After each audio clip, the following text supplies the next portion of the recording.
శ్రీ ఎర్ని దుర్గా మహాకాళీ భైరవ్ అభిరామ్ గురు భవానీ భూతప్రేత పిశాచ నివారణ నరకోశ దృష్టికోశ నివారణ వ్యాపారాభివృద్ధి కొరకు గృహదోష గ్రహదోష నివారణ కొరకు కళ్యాణ దోష నివారణ సంతాన దోష నివారణ స్త్రీల శారీరక సమస్యలు మానసిక సమస్యలు చెడుపు చిళ్లంగా తీయుట దంపతుల మానసిక సమస్యలు భూమి యొక్క సమస్యలు ఆరోగ్య సమస్యలకు నాటు వైద్యం వాస్తు జ్యోతిష్యం గృహమునందు శాంతి హోమం అఘోరి పూజలు చేయుదురు మరిన్ని వివరాలకు ఈ క్రింది నంబర్లకు సంప్రదించండి.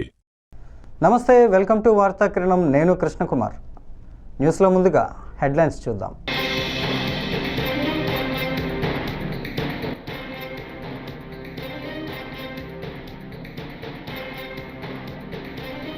మోడీతో భేటీ అయిన త్రివిధ దళాధిపతులు.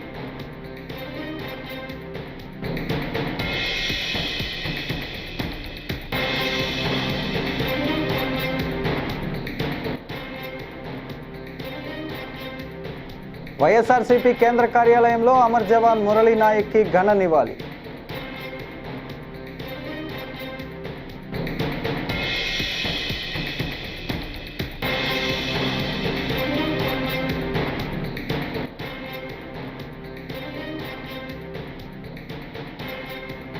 భారత్ పాక్ ఉద్రిక్తతలు, స్వస్థలాలకు తెలుగు రాష్ట్రాల విద్యార్థులు.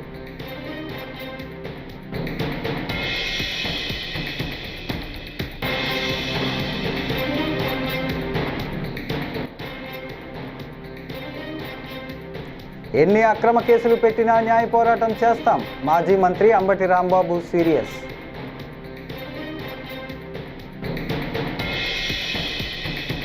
ఇక డీటెయిల్స్ చూస్తే భారత పాకిస్తాన్ల మధ్య యుద్ధం మొదలైంది. ఈ నేపథ్యంలో భారత త్రివిధ దళాధిపతులు జాతీయ భద్రతా సలహాదారు అజిత్ దోవల్ ప్రధాని నరేంద్ర మోడీని కలిశారు. శనివారం ఆపరేషన్ సింధూర్, పాకిస్తాన్ దాడులు, భారత ఆర్మీ చర్యలను ప్రధానికి వారు వివరించారు. అంతకుముందు జాతీయ భద్రతా సలహాదారు అజిత్ దోవల్ ప్రధానితో భేటీ అయ్యారు. తాజా పరిస్థితులను మోడీకి వివరించారు.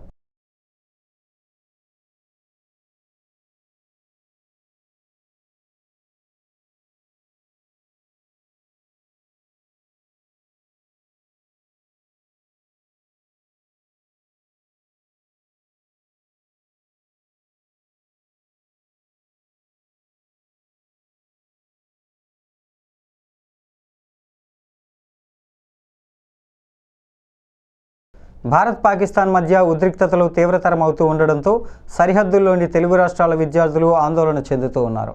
పంజాబ్లోని ఓ ప్రైవేట్ యూనివర్సిటీకి చెందిన కొందరు విద్యార్థులు యాజమాన్యం సూచనలతో తమ స్వస్థలాలకు బయలుదేరారు. ఢిల్లీకి చేరుకున్న వారు మీడియాతో మాట్లాడారు. ప్రయాణ సమయంలో తీవ్ర ఇబ్బందులు పడినట్లు చెప్పారు. ప్రభుత్వం స్పందించి తమ స్వగ్రామాలకు చేరేలా సహకరించాలని కోరుతున్నారు. కూడా లైట్ చేసుకున్నారు. కానీ నెక్స్ట్ డే వచ్చేసరికి సంథింగ్ అరౌండ్ 5 to 10 డ్రోన్స్ వచ్చేసాయని చెప్పేసి న్యూస్ వచ్చింది. దానివల్ల దాని నెక్స్ట్ డే సంథింగ్ ఆ రోజు 11 ఆ టైంకి, నైట్ 11 ఆ టైంకి కాలేజ్ నుండి మాకైతే ఎగ్జామ్స్ జరుగుతున్నాయి. దానివల్ల ఎగ్జామ్స్ అయితే క్యాన్సిల్ చేసేస్తాము 3 days వరకు అని చెప్పేసి నోటీస్ ఇచ్చారు. దాని తర్వాత మార్నింగ్ అయితే అలాగా ఎవరైతే ఖాళీ చేయాలనుకుంటున్నారో హాస్టల్ వాళ్ళు ఖాళీ చేసి వెళ్ళిపోండి, మీ రిస్క్లో ఉంచుకోండి, మమ్మల్ని మనకండి అని చెప్పేసి ఒక నోటీస్ ఇచ్చారు. దానివల్ల మేమైతే ఇంకా టికెట్స్ లేకపోయినా సరే మేము ఇక్కడికి ట్రావెల్ చేసి హోమ్ టౌన్కి అయితే వెళ్దాం అనుకున్నాము. అండ్ మాకు ట్రావెల్ చేయడానికి అయితే టికెట్స్ దొరకలేదు అసలు. అయినా వెయిటింగ్ లిస్ట్లో ఉన్నా సరే టికెట్స్ మేము ఇక్కడ తీసుకుని వచ్చాము. వెయిటింగ్ లిస్ట్లో ఉన్న టికెట్స్ కూడా ఇప్పుడు కన్ఫర్మ్ అవుతాయో లేదా అనేది గ్యారంటీ లేదు. మాకైతే 8కి ఒక ట్రైన్ ఉంది, ఏపీ ఎక్స్ప్రెస్ అని. దానికి కన్ఫర్మ్ అయితే మాత్రం దానికి వెళ్తాము. ఫ్లైట్ టికెట్స్ అవన్నీ వచ్చేసరికి చాలా రేట్స్ ఎక్కువ ఉన్నాయి. దానివల్ల మాకు ఎక్కడ ఏం చేయాలో, ఏది సేఫ్ ఏరియా కాదో అని తెలియక మేమైతే ఆంధ్ర భవన్కి వచ్చాము నిన్న నైట్. అండ్ ఇక్కడ కూడా చాలా చాలా బాగుంది.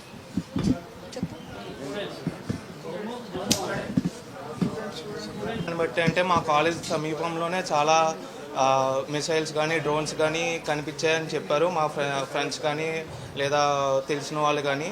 మేము అందుకునే కంగారు పడి వెంటనే మేము ఢిల్లీ బయలుదేరి వచ్చేసాము. ఇక్కడ నుండి మనం మన హోమ్ టౌన్కి వెళ్ళిపోదామని చెప్పి మేమైతే నిన్న ట్రైన్స్ టికెట్స్ లేకపోయినా సరే జనరల్లో నుంచి మరీ వచ్చాము. వెయిటింగ్ లిస్ట్లో ఉన్నాయి ఇంకా టికెట్స్. ఈవినింగ్ మాకు ట్రైన్ ఉంది, దానికి కూడా వెయిటింగ్ లిస్ట్లో ఉన్నాయి టికెట్స్. ఎప్పుడు కన్ఫర్మ్ అవుతాయో తెలియదు. కన్ఫర్మ్ అయితే కనుక మేమైతే సేఫ్గా రీచ్ అవ్వగలం ఇంటికి. కానీ ఇలాంటి సిచ్యువేషన్లో కూడా ఐఆర్సీటీసీ అనేది చాలా చెత్తగా వరస్ట్గా బిహేవ్ చేస్తుంది. స్టూడెంట్స్ ట్రావెల్ చేస్తున్నారని తెలిసి కూడా వాళ్ళు ఛార్జెస్ అవన్నీ గట్టిగా చేస్తున్నారు. నైట్ మాకు టికెట్ లేకుండా మేము ట్రావెల్ చేసామని, కానీ మేము జనరల్ టికెట్ తీసుకున్నాం. వాళ్ళు మా దగ్గర 1500 ఛార్జ్ చేశారు పర్ పర్సన్ దగ్గర. ఎమర్జెన్సీలో పర్పస్ అని చెప్పినా కూడా మేము చేయట్లేదంటే మేము జనాలని చెప్పారు. ఏపీ డిప్యూటీ సీఎం జనసేన అధినేత పవన్ కళ్యాణ్ మరోసారి తన గొప్ప మనసును చాటుకున్నారు. తన వేతనం మొత్తాన్ని అనాథ బిడ్డల సంక్షేమానికి వినియోగించనున్నట్లు ప్రకటించారు. శుక్రవారం మంగళగిరిలోని క్యాంపు కార్యాలయంలో పిఠాపురం నియోజకవర్గానికి చెందిన 42 మంది అనాథ పిల్లలకు ఒక్కొక్కరికి 5,000 చొప్పున 2,10,000 రూపాయల ఆర్థిక సహాయాన్ని అందించారు. తన వేతనంలో మిగిలిన మొత్తాన్ని సైతం వారి బాగోగులు చూసేందుకే ఖర్చు చేయనున్నట్లు తెలిపారు.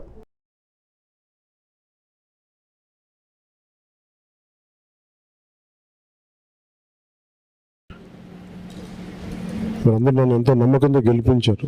మన పిఠాపురం కావాల్సిన అభివృద్ధి పనులతో పాటు ప్రతి చిన్న సమస్య ఏదున్నా కానీ మన ఇక్కడ దగ్గరని పర్యవేక్షిస్తూ మన డిప్యూటీ సీఎం ఆఫీస్ దగ్గర నుంచి కానీ అక్కడ స్థానికంగా మన ఆఫీస్ దగ్గర నుంచి అన్ని పనులు చేసుకుంటూ వెళ్తున్నాం. ప్రత్యేకించి నా దృష్టికి తీసుకొచ్చారు. దాదాపు 42 మంది ఆర్ఫన్స్ ఉన్నారు. తల్లిదండ్రులు లేని వాళ్ళు లేదంటే కూర్చోబెట్టి దాంట్లో సగం మంది కనీసం ఎవరు బాధ్యత తీసుకోవడానికి ఎవరు లేరు. దీనికి మనం ఏదైనా చేయాలని షణ్మోహన్ గారు అలాగే కృష్ణతేజ గారు నా దృష్టికి తీసుకొచ్చారు. ఆ రోజు నేను అనుకున్నది ఏంటంటే, ముందు నేను ఎమ్మెల్యేగా గెలిచి డిప్యూటీ సీఎం పదవి తీసుకున్నాక, బాధ్యతలు తీసుకున్నాక జీతాలు ఇవన్నీ తీసుకోకూడదని నిర్ణయించుకుంటే అసలు భారం అవ్వకూడదని. కానీ పరిస్థితి ఏమొచ్చిందంటే చాలా మిగతా వాళ్ళందరూ కూడా ఇబ్బంది అవుతూ ఉంది. అందువల్ల అంటే ప్రత్యేకించి నేను తీసుకొని అది ఎవరికి ఖర్చు పెట్టాలి అని అనుకుంటే, నాకు చదువుకుంటున్న మీకు, తల్లిదండ్రులు కుటుంబం ఇవన్నీ దూరమైన మీకు, అది మీ భవిష్యత్తుకి ఏదైనా ఉంటే చాలా చాలా బాగుంటుంది అనేది నాకు అనిపించింది. దాని తగ్గట్టుగా అడుగు వేసాం. సో నాకు వచ్చే జీతంలో మొత్తం ఆ డబ్బంతా ఇట్లా మీ భవిష్యత్తుకి ఈ పదవి ఉన్నంతకాలం, ఈ ప్రభుత్వం ఉన్నంతకాలం మీరు సంపూర్ణంగా చదువుకునే వారికి నెలకి 5,000 రూపాయల చొప్పున మీకు అందజేయడం జరుగుతూ ఉంటుంది. ముఖ్యంగా ఇది మీకు ఎంత సహాయపడుతుంది అనేది మీరే చెప్పాలి నాకు. మన ఉన్నతాధికారులు అందరూ ఆలోచించారు. దీంట్లో ఎక్కడ కూడా ఒక కులం కానీ అనే పెట్టలేదు. దాంట్లో అన్ని కులాలు ఉన్నారు, అందరూ ఉన్నారు. ఒక్క కులానికి నేను మాట్లాడాలి ఆ మనస్తత్వం కూడా లేదు నాకు. సో మనస్ఫూర్తి ఇంకోసారి మీ దృష్టికి తీసుకొస్తూ ప్రత్యేకించి మీ అందరికీ అంటే ఇది పని చేసి సంపాదిస్తున్నాం. ఒక ప్రభుత్వం తరపున పని చేస్తూ దాని నుంచి వచ్చిన జీతం చాలా బాధ్యతగా నాకు మీరిచ్చిన అధికారాన్ని తిరిగి తద్వారా వచ్చిన డబ్బుని తిరిగి ఏ పిఠాపురం అయితే నన్ను గెలిపించడానికి కారణమైందో అదే పిఠాపురం భవిష్యత్తుకి, మీరందరూ పిఠాపురం భవిష్యత్తు ఇక్కడ ఉన్న పిల్లలందరూ, సో మీ భవిష్యత్తు కోసం నేను దీన్ని తిరిగి జీతాన్ని ఇచ్చేస్తున్నాను. దుష్టశక్తుల ఆటలను కట్టించే విధంగా అద్భుతమైన కార్యదీక్షతో ముందుకు వెళ్తున్న ప్రధాని నరేంద్ర మోడీ ఆలోచనను అమలు చేస్తున్న త్రివిధ దళాల గొప్పదనాన్ని, అందులో అసువులు బాసిన భారత జవాన్లను స్మరించుకుందామంటూ పర్యాటక, సాంస్కృతిక, సినిమాటోగ్రఫీ శాఖల మంత్రి కందుల దుర్గేష్ అన్నారు. శనివారం రాజమహేంద్రవరంలోని శ్రీ వెంకటేశ్వర ఆనం కళా కేంద్రంలో జరిగిన చిన్నారి ఆరోగ్యం కార్యక్రమ ప్రారంభోత్సవంలో మంత్రి కందుల దుర్గేష్ పాల్గొన్నారు. మంత్రి కందుల దుర్గేష్ మాట్లాడుతూ, భిన్న సంస్కృతులు, భిన్న భాషలున్న సువిశాల భారతదేశంలో యుద్ధం వస్తే అందరం ఒక్కటే అన్న విధంగా ధైర్యం, స్థైర్యం కలిగిన సైనికులకు అండగా నిలబడదామని చాటి చెబుదామన్నారు.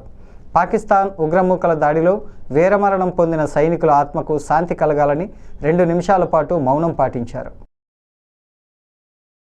దుష్టశక్తుల యొక్క ఆటలను కట్టించే విధంగా అద్భుతమైనటువంటి కార్యదీక్షతోటి ముందుకు వెళ్తున్న మన ప్రధానమంత్రి నరేంద్ర మోడీ గారి యొక్క ఆలోచనని, అమలు చేస్తున్నటువంటి త్రివిధ సైనిక దళాల యొక్క గొప్పతనాన్ని, అందులో అసూలు బాసినటువంటి మన భారత జవానుల్ని, వారందరినీ కూడా స్మరించుకుంటూ మనం ఈ కష్టకాలంలో, ఈ సందర్భంలో మనందరం కూడా ఒక్కటే, భిన్న సంస్కృతులు, భిన్న భాషలు ఉన్నటువంటి ఈ సువిశాల భారతదేశం విషయం వస్తే అందరం ఒక్కటే అనేటువంటి భాషను తెలియజేసే విధంగా మన ధైర్యాలను చూపిస్తున్నటువంటి సైనికులకి అండగా నిలబడతామనేటువంటి మాటతోటి మన అందరం కూడా ఈ దేశ సమగ్రత కోసం నిలబడాలనేటువంటి మాటని మీ అందరికీ మనవి చేసుకుంటూ, అదేవిధంగా ఎవరైతే అసూలు బాసినటువంటి సైనికులు ఉన్నారో, నిన్ననే మురళీ నాయక్ అనేటువంటి మన ఆంధ్ర ప్రాంతానికి చెందినటువంటి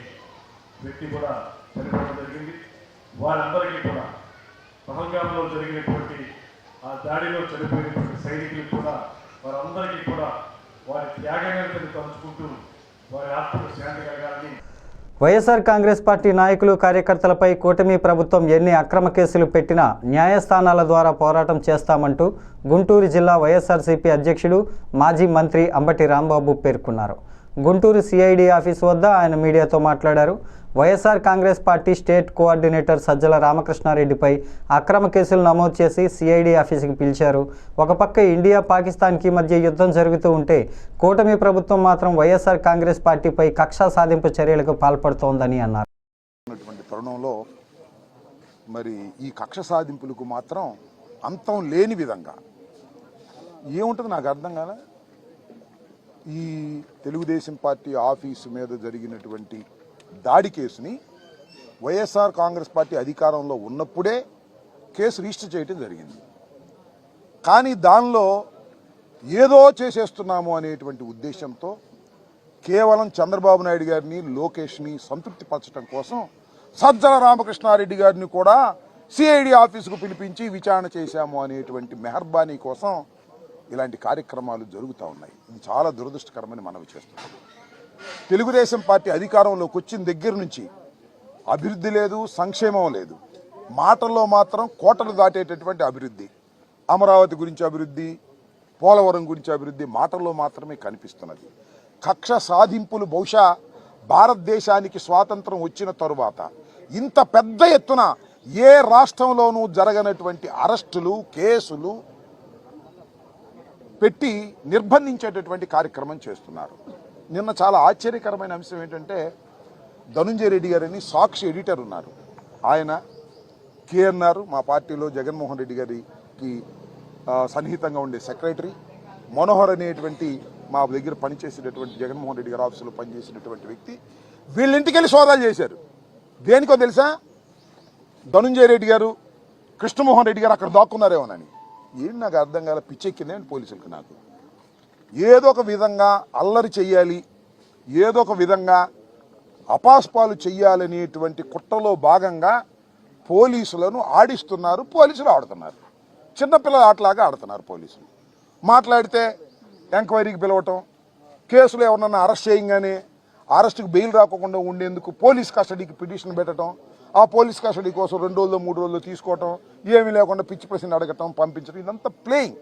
ఒక రకమైన వికృతమైన ఆట లోకేష్ గారి నాయకత్వంలో జరుగుతుందనేది అందరికీ తెలిసినటువంటి సత్యం.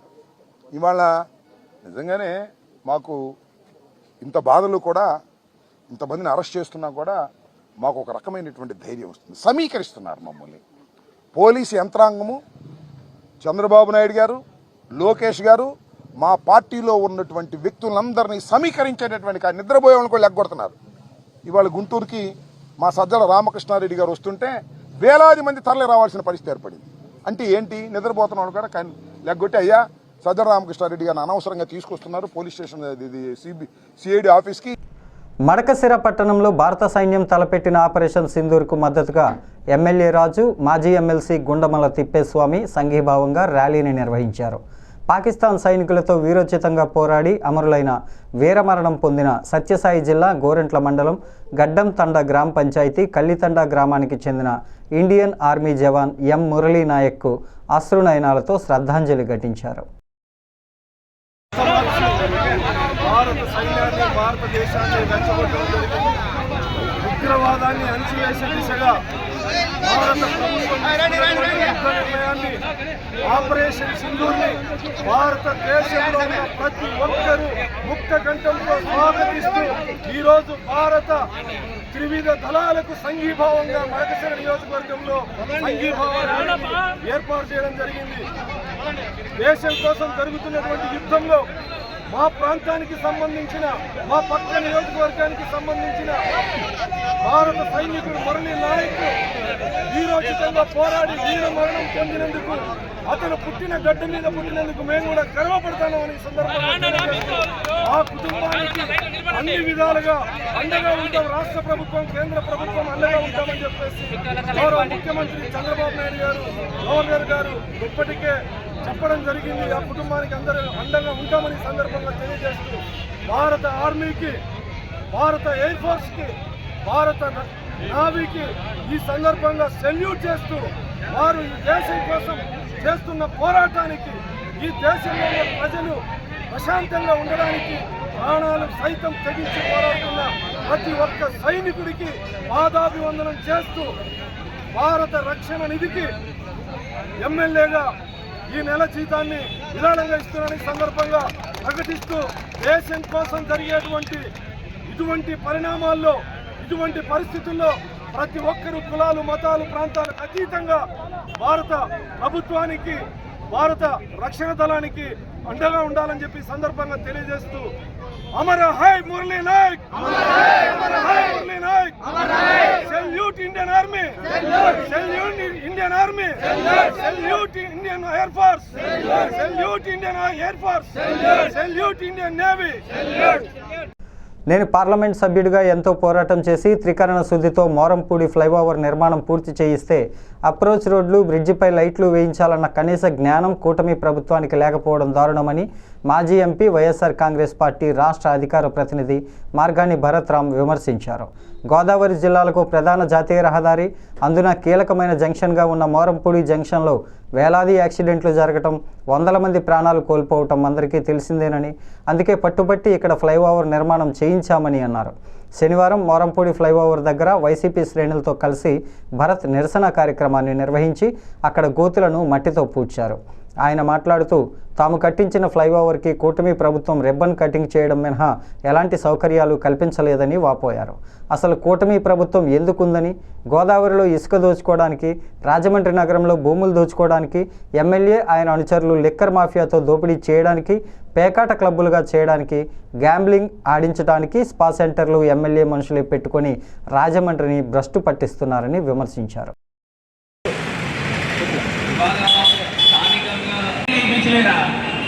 ఎంత నీచమైన ప్రభుత్వం అని అడుగుతా ఉన్నాం. మీకు రాజకీయంగా కక్షలు ఉంటే వేరేగా చూసుకోండి. మరి మోరంపూడి జంక్షన్లో అందరికీ తెలిసిందే, గోదావరి జిల్లా ప్రజలందరికీ కూడా ఈ జంక్షన్లో కొన్ని వేల ప్రాణాలు, వేల యాక్సిడెంట్లు, వందల ప్రాణాలు పోవడం కూడా ప్రజలకు అందరికీ కూడా తెలుసు.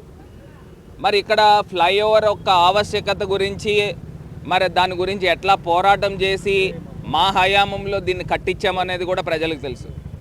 కానీ ఎంత బాధాకరము, దురదృష్టకరము, అన్యాయం కూడా. ఈ కూటమి ప్రభుత్వం సంవత్సరం అవుతా ఉంది. ఈ సంవత్సర కాలంలో ఈ ఫ్లైఓవర్ మేము కట్టిస్తే దాన్ని రిబ్బన్ కటింగ్ చేశారు తప్పితే కనీస పక్షాన సర్వీస్ రోడ్ వేయాలని ఇంగిత జ్ఞానం లేదండి. అదేవిధంగా ఫ్లైఓవర్ పైన లైట్లు పెట్టించాలనే మినిమం కామన్ సెన్స్ లేదండి. అసలు ఎందుకు ఉన్నారండి ఈ ప్రభుత్వం? గాడిదలు కాయడానికా? గాడిదలు కాయడానికా అని అడుగుతున్నా. ఎందుకున్నారు ఇక్కడ? గోదావరిలో ఇసుక దోచుకోవడానికి, రాజమండ్రి నగరంలో భూములు దోచుకోవడానికి, ఏదైతే లిక్కర్ శుభ్రంగా ఎమ్మెల్యే అనుచరులు కలిపి లిక్కర్ మాఫియా చేయడానికి, రాజమండ్రిని పేకాట క్లబ్బులు చేయడానికి, గ్యాంబ్లింగ్ ఆడించడానికి, ఇంకో పక్కన స్పా సెంటర్లు పెట్టుకుని మీల్ తాలూకా మనుషులు రాజమండ్రిని భ్రష్టు పట్టిస్తూ ఉన్నారు. కనీసం జ్ఞానం లేదండి. మనం మనుషులమే కదా. కర్నూలు జిల్లాలో ప్రైవేటు హాస్పిటల్, డయాగ్నోస్టిక్ సెంటర్లు నిబంధనలు ఉల్లంఘిస్తూ ప్రజలపై భారం మోపుతున్నాయని డివైఎఫ్ఐ జిల్లా కార్యదర్శి నగేష్ ఆగ్రహం వ్యక్తం చేశారు. శనివారం కర్నూలు డివైఎఫ్ఐ జిల్లా కార్యాలయంలో మాట్లాడారు. అనుమతులు లేకుండా, ధరల పట్టికలు లేకుండా నడుస్తున్న వాటిపై తక్షణమే చర్యలు తీసుకోవాలని డిమాండ్ చేశారు. లేని పక్షంలో డిఎంహెచ్ఓ కార్యాలయాన్ని ముట్టడిస్తామని హెచ్చరించారు. కర్నూలు జిల్లాలోని private hospitals, private diagnostic centres, ల్యాబ్లు విచ్చలవిడిగా పేషెంట్ల నుంచి రక్త మాంసాలు పీలుస్తూ ఉన్నారు. అయినా సరే జిల్లా వైద్య ఆరోగ్య శాఖ అధికారిని ఎక్కడ కూడా పర్యటించి వాటిపైన చర్యలు తీసుకోవడంలో ఘోరంగా విఫలమవుతున్నారు. ఇప్పటికే అనేక మార్లు మరి డిఎంహెచ్ఓ గారికి కంప్లైంట్ ఇచ్చినప్పటికీ ప్రైవేట్ హాస్పిటల్స్ యొక్క ఫీజుల దోపిడీ విచ్చలవిడిగా కొనసాగుతుంది. ఈవెన్ మైక్యూరు, మెడికవరు, అట్లాగే కిమ్స్ హాస్పిటల్ లాంటి, శ్రీచక్ర హాస్పిటల్ లాంటి పెద్ద పెద్ద హాస్పిటల్స్లోన ఈరోజు ప్రభుత్వం నిర్దేశించిన వాటికంటే కూడా ఎక్కువ మొత్తంలోన వాళ్ళు ఫీజులు వసూలు చేస్తున్నారు. చివరికి చనిపోయిన వాళ్ళకు కూడా ఈరోజు ట్రీట్మెంట్ ఇచ్చామని చెప్పేసి లక్షలాది రూపాయలు వాళ్ళు కొల్లగొడుతున్నారు. అయినా సరే జిల్లా వైద్య ఆరోగ్య శాఖ అధికారులు మాత్రం పట్టీ పట్టనట్లు వ్యవహరిస్తున్నారు. అలాగే జిల్లాలోన అనేక హాస్పిటల్స్ ఉన్నాయి. వాళ్ళు హాస్పిటల్స్ పర్మిషన్ లేని హాస్పిటల్స్ ఈరోజు కోకొల్లలుగా ఉన్నాయి. పర్మిషన్ తీసుకున్నా సరే మొదట్లో మాత్రం అన్ని పర్మిషన్ తీసుకున్నారు. 3 సంవత్సరాల తర్వాత వాళ్ళ ఫైర్ సర్టిఫికేట్ ఎక్స్పైర్ అయిపోయింది. వాళ్ళకు ఉన్నటువంటి మరి ప్రాక్టీషనర్ సర్టిఫికెట్లు సరిగా లేవు. అయినా సరే ఈరోజు జిల్లా వైద్య ఆరోగ్య శాఖ మాత్రం ఎలాంటి ప్రకటనలు కానీ పట్టించుకోకుండా చాలా నిర్లక్ష్యంగా వ్యవహరిస్తుంది. కొన్ని హాస్పిటల్స్ అయితే ఆరోగ్యశ్రీ పేరుతోని పల్లెలకు లేదా మాస్ ఏరియాలకు వెళ్ళి చిన్న మెడికల్ క్యాంపుల పేరుతోని ప్రజలందరినీ సమీకరించి వాళ్ళ హాస్పిటల్స్కి తీసుకొచ్చుకొని హాస్పిటల్కి వచ్చే వరకేమో మేము ఆరోగ్యశ్రీలో మీకు ఉచితంగా వైద్యం అందిస్తామని చెప్తున్నారు. హాస్పిటల్కి వచ్చిన తర్వాత ఇదిగో నువ్వు ఇచ్చేటటువంటి ఆరోగ్యశ్రీలో వచ్చే డబ్బులకు ఈ వైద్యం వస్తుంది, నీకు మెరుగైన వైద్యం కావాలంటే, మంచి స్లైడ్స్ కావాలి అంటే, లేదా మంచి వైద్యం కావాలంటే నువ్వు మరింత పెట్టుకోవాలని చెప్పేసి ఆ విధంగా ఆరోగ్యశ్రీ పేషెంట్ల నుంచి ₹1 వసూలు చేయకూడదని చెప్పేసి సాక్షాత్తు జిల్లా కలెక్టర్ చెప్పినప్పటికీ ఈ జిల్లాలోన ఆరోగ్యశ్రీ పేషెంట్ల నుంచి కూడా అన్ని రకాలుగా ఈరోజు డబ్బులను వసూలు చేస్తున్నారు. అట్లాగే ల్యాబ్లు, డయాగ్నోస్టిక్ సెంటర్స్ ఎక్కడికి వెళ్ళినా కూడా మనము ఏ డయాగ్నోస్టిక్ సెంటర్ దగ్గరికి వెళ్ళినా అక్కడ మొదట పట్టిక వేయాలి. ఏ రక్త పరీక్షకు ఎంత ఉంది, స్కానింగ్కి ఎంత ఉంది డబ్బులు అని చెప్పేసి బిల్లులు ఇవ్వాలి. ఒక్కడంటే ఒక్కడి కూడా జిఎస్టీ బిల్లు ఇవ్వట్లేదు. విచ్చలవిడిగా వాళ్ళకి నచ్చినట్టు దోచుకుంటున్నారు. ఎన్నిసార్లు అధికారులకు కంప్లైంట్ చేసినా పట్టించుకోవట్లేదు. కాబట్టి ప్రైవేట్ హాస్పిటల్ యొక్క దోపిడీ. భారత్ పాకిస్తాన్ యుద్ధంలో అమరుడైన మురళీ నాయక్ తాడేపల్లి వైఎస్ఆర్సీపీ కేంద్ర కార్యాలయంలో పార్టీ నేతలు ఘనంగా నివాళులర్పించారు. ఈ సందర్భంగా ఆయన చిత్రపటానికి పూలమాలలు వేసి నివాళులర్పించారు. ఆయన ఆత్మకు శాంతి కలగాలని కోరుతూ 2 నిమిషాల పాటు మౌనం పాటించారు. ఈ సందర్భంగా పార్టీ కేంద్ర కార్యాలయ ఇన్ఛార్జ్ ఎమ్మెల్సీ లేళ్ల అప్పిరెడ్డి మాట్లాడుతూ యుద్ధంలో మురళీ నాయక్ చూపించిన తెగువ, ఆయన త్యాగం దేశంలోని ప్రతి పౌరుడికి స్ఫూర్తినిస్తుందని అన్నారు. ఆపరేషన్ సింధూర్ యుద్ధంలో కార్యక్రమంలో అసూలు బాసినటువంటి ఆంధ్ర ముద్దుబిడ్డ, సత్యసాయి జిల్లా పెనుగొండ నియోజకవర్గం కల్లితండ గ్రామానికి సంబంధించినటువంటి మురళీ నాయక్ గారి ఆత్మకు శాంతి కలగాలని, ఆయన దేశం కోసం, జాతి కోసం పోరాడినటువంటి తీరుని గుర్తుకు తెచ్చుకుంటూ ఆయన పొందిన వీర మరణాన్ని స్ఫూర్తిగా తీసుకొని ఈ రాష్ట్రంలో, ముఖ్యంగా ఆంధ్ర రాష్ట్రంలో జగన్మోహన్ రెడ్డి గారి నేతృత్వంలో వైఎస్ఆర్ కాంగ్రెస్ పార్టీ ఆయన ఆశయాల్ని ముందుకు తీసుకెళ్ళడంలో ఎప్పుడూ కూడా ముందు వరుసలో ఉంటుందన్న భావాన్ని వెలిబుచ్చుతూ ముందుగా ఆయనకి నివాళులర్పించే కార్యక్రమాన్ని, ఆయనకి పూలమాలలు ఇవ్వాల్సిందిగా పెద్దలు తుంతిరెడ్డి వేమారెడ్డి గారిని కోరుతాం.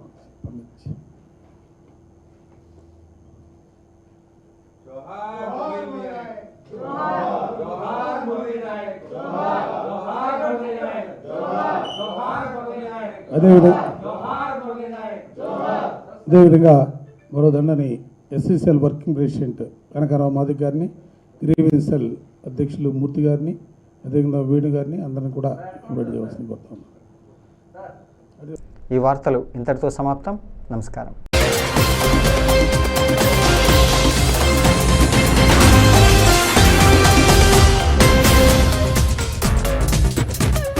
శ్రీ ఎర్ని దుర్గా మహాకాళీ భైరవ్ అభిరామ్ గురు భవానీ భూతప్రేత పిశాచ నివారణ నరకోశ దృష్టికోశ నివారణ వ్యాపారాభివృద్ధి కొరకు గృహదోష గ్రహదోష నివారణ కొరకు కళ్యాణ దోష నివారణ సంతాన దోష నివారణ స్త్రీల శారీరక సమస్యలు మానసిక సమస్యలు చెడుపు చిళ్లంగ తీయుట దంపతుల మానసిక సమస్యలు, భూమి యొక్క సమస్యలు, ఆరోగ్య సమస్యలకు నాటు వైద్యం, వాస్తు, జ్యోతిష్యం, గృహమునందు శాంతి, హోమం, అఘోరి పూజలు చేయుదురు.